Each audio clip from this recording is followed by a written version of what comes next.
Tem muita gente reclamando e tal, mas o PT está entregando bons resultados. Aí eu quero botar isso aqui, ó, tá aí, ó. Haddad, Brasil é hoje o segundo país que mais recebe investimentos estrangeiros. O Haddad falou isso ontem, teve o lançamento, Joaquim, de um canal. Estão investindo aqui na mídia, aqui na América do Sul, hein, no Brasil.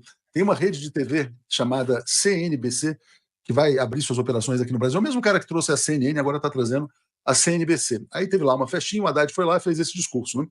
E todo mundo está esperando, Joaquim, que o Haddad, na semana que vem, anuncie o ajuste fiscal do governo Lula. E aí vai ser, você imagina, né? Ele vai ser massacrado. Mas eu pelo menos, vou defender o Haddad aqui, já estou antecipando o que vai acontecer. Porque a economia está crescendo, né? O desemprego está caindo, os números são muito bons. Né? Aqui, e o Simar está perguntando assim, Haddad é a esquerda?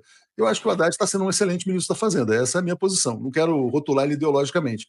Mas um cara que pegou o Brasil sem ter o Banco Central na mão, está entregando 2 anos de crescimento, 3,5%. Desemprego caiu para 6,4%, o menor desde o início da série histórica. Inflação controlada, eu acho que a gente tem que tirar o chapéu para o Fernando Haddad. Não sei se você concorda. E aí, se ele vai fazer um corte aqui e acolá e tal, veja bem, vão acabar todos os programas sociais. Não vai ser assim, né? Gente, não vamos nos desesperar antes de saber o que vai ser esse ajuste fiscal do Haddad. E a questão do arcabouço, o Haddad foi criticado naquela ocasião, a reforma tributária, alguns aspectos. E o que ele respondeu? Perguntaram a ele. Ele falou, mas eu queria um arcabouço diferente. E também queria uma reforma tributária diferente, que avançasse mais. Mas quem arruma 300 votos no Congresso? É um avanço possível.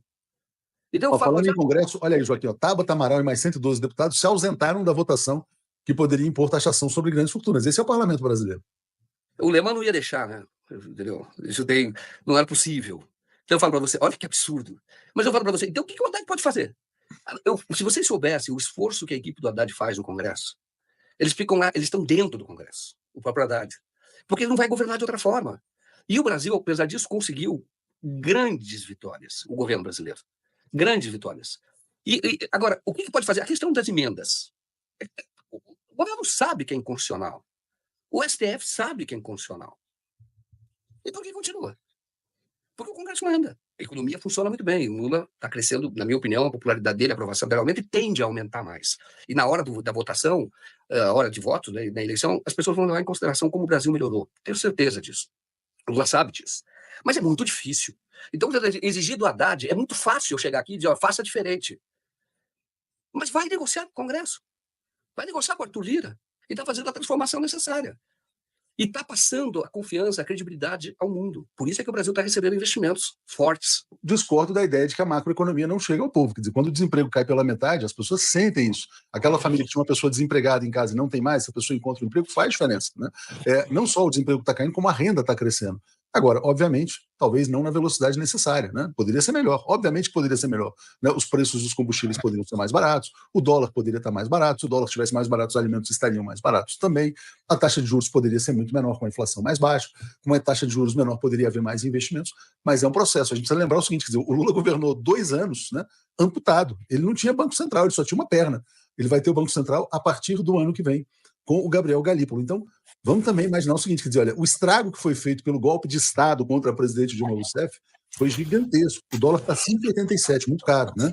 5,87 vai estimular a inflação dos alimentos, o pessoal já está prevendo a inflação dos alimentos de 7,5% no ano que vem, que é uma inflação alta.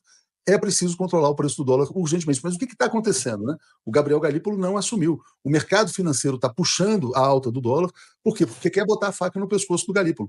Quer que ele assuma já subindo a taxa de juros. E não, veja bem, está tudo descontrolado, tem que aumentar os juros.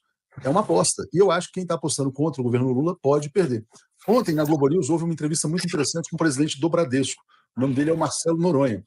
Ele falou, olha, o Brasil está em pleno emprego. Tem alguns estados, inclusive Mato Grosso, por exemplo, Mato Grosso do Sul, a taxa de desemprego está em 3,5%. Né?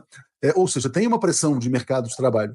Aí a Mônica Waldvogel perguntou assim, mas então é hora de aumentar os juros? Não, olha, a taxa de juros tem um limite, não é assim também. Está aí simplesmente aumentando os juros. Então, tem muita gente do mercado financeiro apostando contra o governo para pressionar o Galípolo, para que o Galípolo chegue, né, vamos dizer assim, de mãos atadas. Se o Galípolo chegar e, de repente, fizer uns leilões, baixar o preço do dólar, conseguir controlar as expectativas, a situação melhora. Né? Vamos dar um crédito de confiança também.